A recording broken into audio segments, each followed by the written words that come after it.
least 12 killed in Islamabad suicide attack. And also Turkish military cargo plane crashes in Georgia.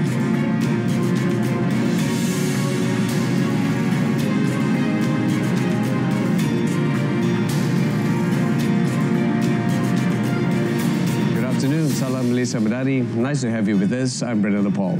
According to Interior Minister Mohsin Naqvi, a suicide bomber killed at least 12 people outside a court building in Pakistan's capital, Islamabad, on Tuesday. A hospital source said several others were wounded and some were in a critical condition. Forensic teams were seen combing the blast site outside the court building Tuesday near a burned-out vehicle that was destroyed by the blast. The bomber tried to enter the court building on foot but detonated the device outside, close to a police vehicle, after waiting there for 10 to 15 minutes. The blast hit near the entrance of Islamabad District Court, which is typically crowded with a large number of people. Pakistani government ministers accuse neighboring Afghanistan of complicity in the bloodshed, an accusation Kabul denied.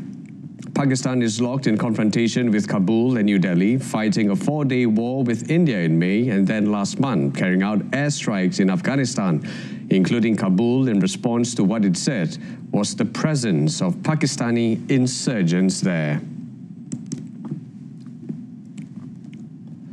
A Turkish C-130 military cargo plane with at least 20 personnel on board crashed in Georgia on Tuesday after taking off from Azerbaijan, but the number of casualties and the cause of the incidents were not clear. Authorities said the rescue teams are being dispatched to the crash site. Turkish President Tayyip Erdogan paused his speech in Ankara to offer condolences to the victims. Erdogan, his office, and the Turkish Defense Ministry did not disclose the cause of the crash or the number of casualties. Local media reported, without specifying figures, that the aircraft was carrying Turkish and Azerbaijani military personnel. Turkey's Defense Ministry said 20 Turkish personnel were on board, including the flight crew, but provided no additional details on possible passengers of other nationalities. Turkey and Georgia said they were working to reach the site in Sinagi, municipality of Rakyat, a border region of floodplain forests and rolling hills. According to authorities, a Sarmiento line train derailed in Buenos Aires on Tuesday, leaving at least 19 people injured and disrupting service for several hours. The incident occurred near the Liniers station. The exact causes of the accident have not been determined. Initial investigation suggests a failure in the decades-old interlocking system which controls track switches. Train services on the line were suspended and limited train operations between Castella and Moreno stations. Firefighters, rescue units and ambulance crews quickly arrived at the scene where several victims were hospitalized. An Argentine Public Emergency Medical Service treated 11 passengers at the site and transferred 9 passengers, including 2 minors, to hospital. No fatalities were reported in the incident. Malaysian authorities retrieved more bodies on Tuesday in the ongoing search for missing Rohingyas after a boat carrying members of Myanmar's persecuted Muslim minority sank near the border between Malaysia and Thailand, killing at least 27. Rescuers have been combing an area near Langkawi Island since the boat sank last week. 9 bodies were recovered on Tuesday, including 1 in Thailand, the officials said. The vessels were reportedly carrying about 70 passengers when it capsized. Separately, authorities said the fate of another boat believed to be carrying about 230 people remains unclear. Malaysian and Thai authorities have widened the search for dozens of people still missing in the waters near their shared border. Search and rescue operations were expected to last for 7 days. According to data from the United Nations Refugee Agency, more than 5,100 Rohingya boarded boats to leave Myanmar and Bangladesh between January and early November of this year, and nearly 600 of them have been reported dead or missing. Indonesia's police said on Tuesday the student suspected of detonating blasts that injured dozens of people at a mosque in Indonesia's capital last week was motivated by vengeance and inspired by attacks carried out by white supremacists and neo-Nazis. Police said on Tuesday that 7 homemade explosives have been found by Indonesian authorities in and around the mosque, some of them in Coca-Cola cans.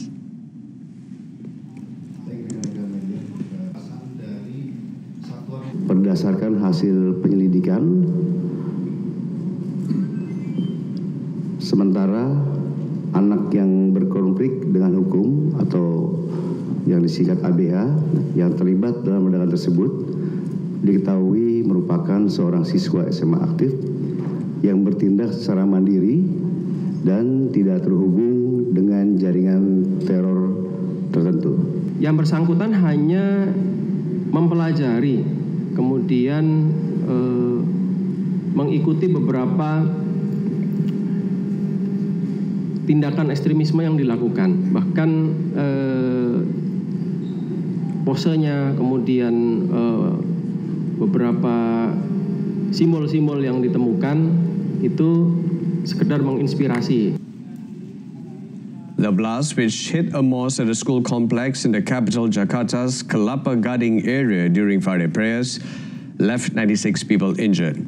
Last week, police said the suspect was a 17-year-old student at an adjacent school. Venezuela's government on Tuesday announced a massive military deployment across the country in direct response to the United States' ongoing naval and air presence off its coast. Defense Minister Vladimir Padrino Lopez said that nearly 200,000 military personnel will mobilize nationwide for an exercise he framed as a countermeasure against threats from the U.S.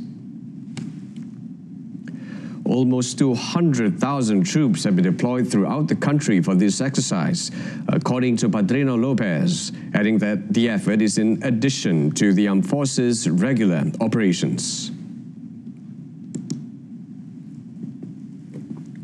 Somos amantes de la paz. Amamos profundamente la paz. No queremos guerras ni aquí ni en ninguna parte del mundo. Pero si llegan a tocar a Venezuela, bueno, aquí nos van a conseguir. The Venezuelan deployment coincided with the arrival of one of the world's most powerful warships, the USS Gerald R. Ford, into the region, fueling concerns over military escalation. The U.S. maintains that its largest military buildup in decades in the Caribbean is aimed at combating drug trafficking. The deployment has included a series of at least 19 attacks on vessels in international waters, reportedly resulting in the deaths of at least 75 people. Venezuelan President Nicolas Maduro has denied the drug trafficking accusations, instead asserting that the United States is manufacturing a war against his nation in an attempt to remove him from power. Parts of Santo Domingo found themselves without electricity on Tuesday as the Dominican Republic's energy company announced a blackout of unspecified scope caused by a transmission system failure. The outage notably affected the capital Santo Domingo and the popular tourist resort town of Punta Cana, while social media users reported power outages in various other parts of the country too.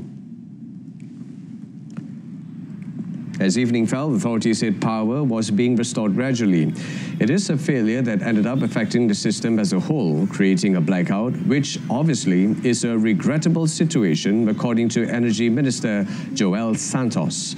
Earlier, the Dominican Electric Transmission Company ETED said there had been a service interruption on the island nation of some 11 million people, as officials in the capital announced interruptions to traffic lights and metro and cable car services. Passengers trapped when the power went out were evacuated. Dominican citizens have in recent weeks experienced outages lasting up to 10 hours due to what the Board of Electricity Disruption Company said was the result of a lack of maintenance as well as illegal connections. Santos promised an investigation.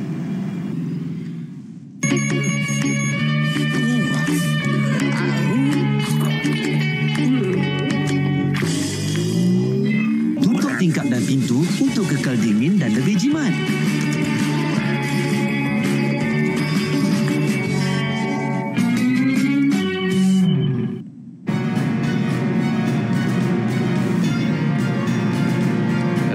Thailand halts Cambodia, enhance ceasefire, and will inform Washington. Stay with us.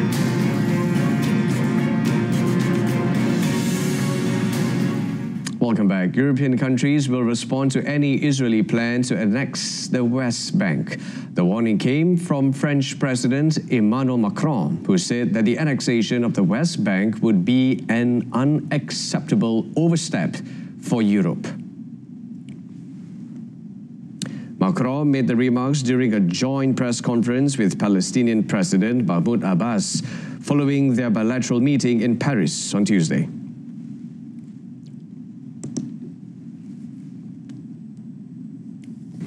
Nous sommes enfin revenus sur la situation alarmante en Cisjordanie. La violence des colons et l'accélération des projets de colonisation atteignent de nouveaux records qui menacent la stabilité de la Cisjordanie et constituent des violations du droit international. Comme je l'ai dit précédemment, les projets d'annexion partielle ou totale, légale ou de facto, constituent une ligne rouge à laquelle nous réagirons fortement avec nos partenaires européens s'ils étaient mis en œuvre. Commenting on the talks with Abbas, he said both sides agreed to establish a joint committee to strengthen the Palestinian state. A draft prepared by France as part of efforts to outline the new constitution has already been submitted to Mahmoud. Other discussions focus on necessary reforms within the Palestinian Authority, with priority given to holding free, transparent and democratic presidential and general elections. Mahmoud pledged to hold the elections 1 year after entering the second phase of the ceasefire. Thailand's government confirmed on Tuesday that it will halt the implementation of an enhanced ceasefire agreement with Cambodia, signed last month in the presence of US President Donald Trump, and said it would explain its decision to Washington. Thai Military Defense Minister Nathapon Nakpanet said Bangkok will also put on hold the return of 18 Cambodian prisoners of war that they currently held. He declined to answer a question on whether troops would be redeployed. Thailand's military has accused Cambodia of laying new landmines after the two countries agreed on the enhanced ceasefire steps, which included the withdrawal of troops and heavy weapons as well as Bangkok's release of Cambodian detainees. In a statement on Tuesday, Cambodia's defense ministry denied that it had laid new landmines and urged Thailand to avoid patrols in old minefield areas. It said it was committed to working with Bangkok in line with the October deal. Tensions between the two Southeast Asian neighbors who clashed for 5 days in July have escalated following a landmine blast on Monday that injured 4 Thai soldiers. The United Nations UN Under-Secretary-General for Humanitarian Affairs, Tom Fletcher, held what he described as a solution-oriented discussion with Sudan's Army Chief Abdel Fattah al-Burhan on Tuesday to ensure humanitarian aid reaches all parts of the war-torn country. Fletcher said in a video statement he really appreciated the constructive discussion with President Burhan aimed at ensuring UN can continue operating across Sudan in a neutral, independent and impartial manner to help those in need. The remarks came after Fletcher met Burhan in Port Sudan, which now serves as the country's temporary capital. According to the Council, Burhan reaffirmed Sudan's commitment to working with the UN and its agencies. The meeting took place 2 weeks after the RSF captured El Fasher, the Sudanese army's last stronghold in the western Darfur region. On Tuesday, Fletcher also met with top Egyptian and Sudanese diplomats in Port Sudan. Since April 2023, fighting between Sudan's military and the paramilitary Rapid Support Forces, RSF, has killed tens of thousands and displaced millions, making it one of the world's worst humanitarian crises. Catherine Connolly was sworn in Tuesday as Ireland's 10th president following a landslide victory at the end of October. The 68-year-old politician succeeds Michael D. Higgins, whose 14-year term ended at midnight. Connolly, who defeated Fine Gael candidate Heather Humphreys, was formally inaugurated at a ceremony in Dublin Castle on Tuesday, attended by politicians, judges and other invited guests. She also called for reflection on global conflicts, invoking Ireland's long-standing policy of neutrality and peacekeeping.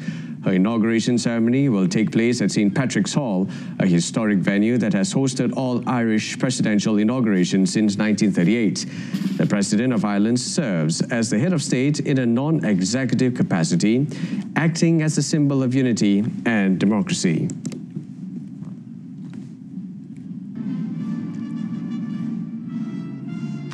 Dozens of indigenous protesters forced their way into the COP30 climate summit venue Tuesday and clashed with security guards at the entrance. Shouting angrily, the protesters demanded access to the UN compound where thousands of delegates from countries around the world are attending this year's UN climate summit.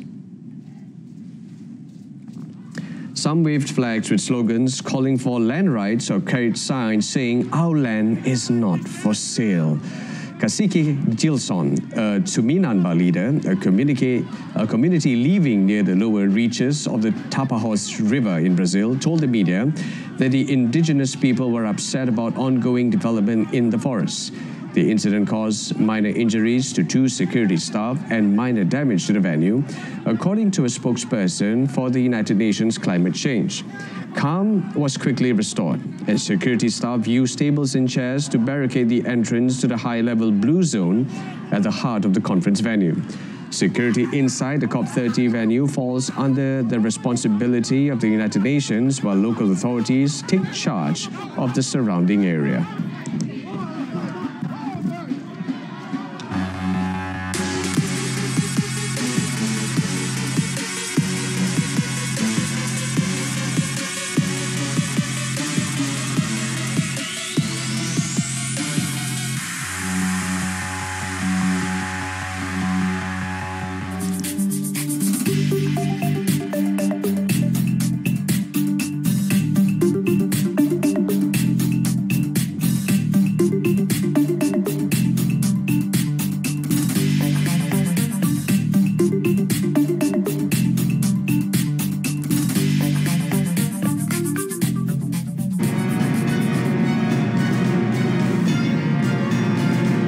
Cristiano Ronaldo reveals retirement date, set to play his final World Cup next year. Stay tuned.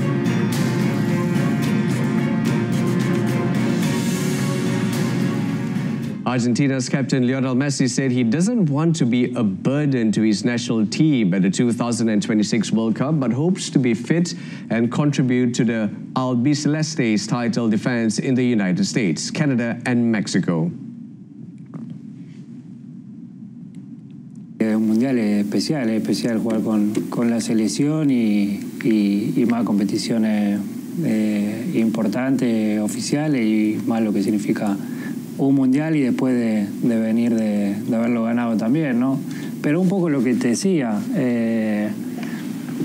no quiero ser, entre comillas, una carga, me quiero sentir bien físicamente, el estar seguro de que puedo ayudar y aportar cosas al grupo, al plantel. Speaking to Catalan sports newspaper Diario Sport in an interview released on Tuesday, the 38-year-old forward said he was hopeful to play in next summer's tournament, but was still approaching it on a day-by-day basis. Messi joined Barca's youth academy at age 13 and went on to become the club's all-time top scorer. With 672 goals in 778 appearances, he was pushed out the door of the Camp Nou in 2021. However, when the Catalan club's dire finances made it impossible to renew his contract. Having won 10 La Liga titles, 4 Champions League crowns and 3 Club World Cups with Barca, Messi joined Inter Miami in 2023 following a 2-year stint with Paris Saint-Germain. Pero bueno, yo creo que el cariño de la gente siempre va a estar por lo que dije, por todo lo que hemos pasado. Fueron 16 años creo, de primer equipo y 20, 21 desde que llegué a Barcelona cuando tenía 12, 13 años, entonces es mucho tiempo, muchas cosas de vida y obviamente el cariño va a estar siempre.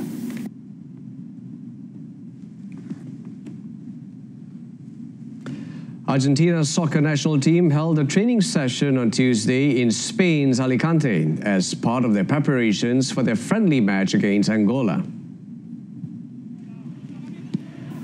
Led by captain Lionel Messi, Lionel Scaloni's squad held the training stage in eastern Spain before travelling to Luanda for the match.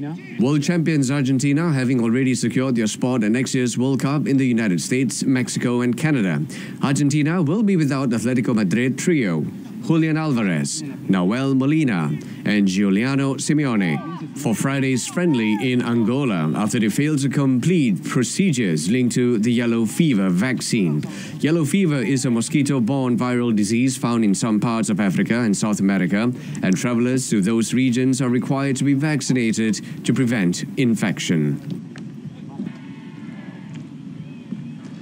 Cristiano Ronaldo put a timeline on his cryptic retirement hint on Tuesday, saying he will hang up his boots in 1 or 2 years after telling the world that he would be retiring soon. The Portugal forward, who has scored over 950 goals for club and country, made his debut as a teenager at Sporting in 2002 and said in an interview that he would retire soon to spend time with his family. As I tell you before, I feel very good in this moment.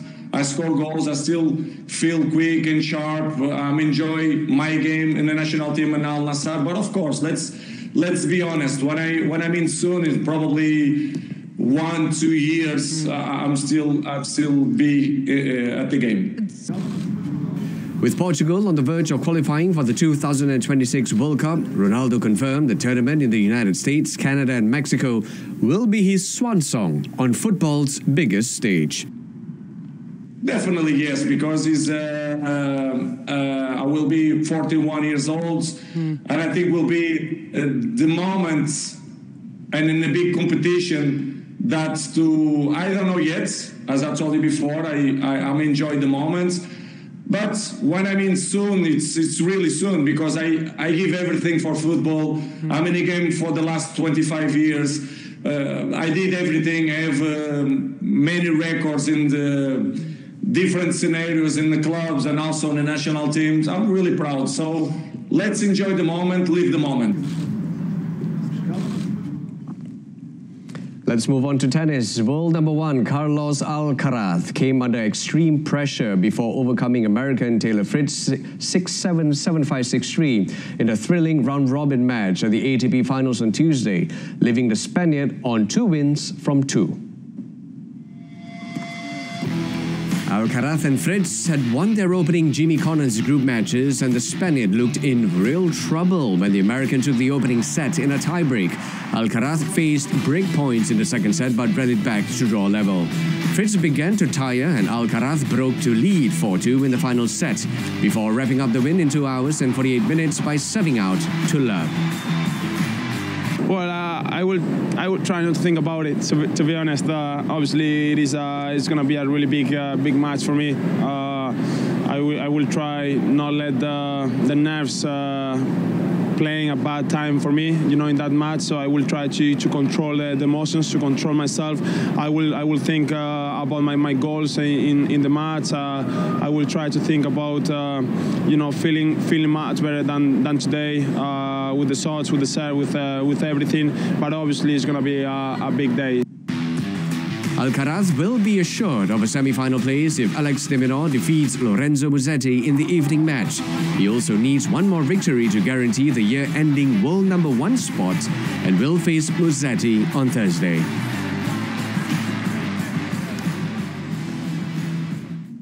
Italy's Lorenzo Musetti beat Alex de Minaur 7-5, 3-6, 7-5 in a dramatic group stage encounter at the ATP Finals on Tuesday.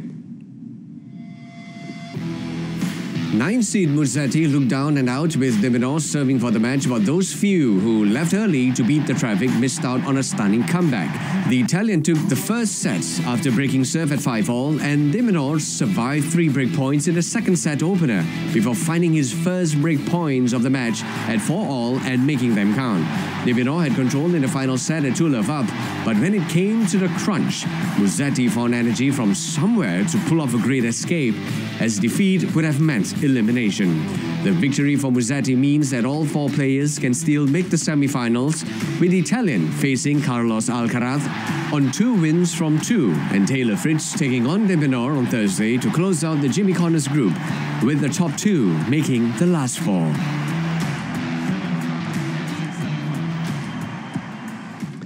In Formula One, according to the Financial Times FT, Mercedes Formula One team principal Toto Wolff is reportedly in advanced talks to sell parts of his 33% stake to CrowdStrike CEO George Kurtz in a deal that could value the team at a record $6 billion.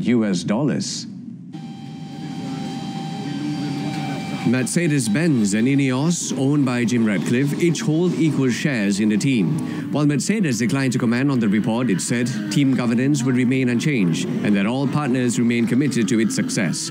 Sources told FT and Sportico that Kurtz could acquire about a 5% stake, with Wolff retaining his leadership roles. CrowdStrike, a cybersecurity company, is already a Mercedes sponsor, and Kurtz is an avid racer himself. The potential deal follows soaring Formula One team valuations, with McLaren recently valued at $5 billion after being fully acquired by Bahrain's Mumtalakan and Abu Dhabi's Sivan Holdings. The sport's rising popularity, boosted by Netflix's Drive to Survive and Apple's upcoming F1 film, has transformed F1 ownership from a financial burden into a lucrative investment opportunity.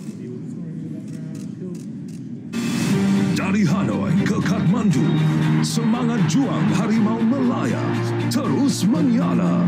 Kali ini, satu lagi misi menanti. Taring tajam, sekali lagi bakal dibenam bagi memburu 3 mata penuh untuk negara. Terus marah ke pentas Asia.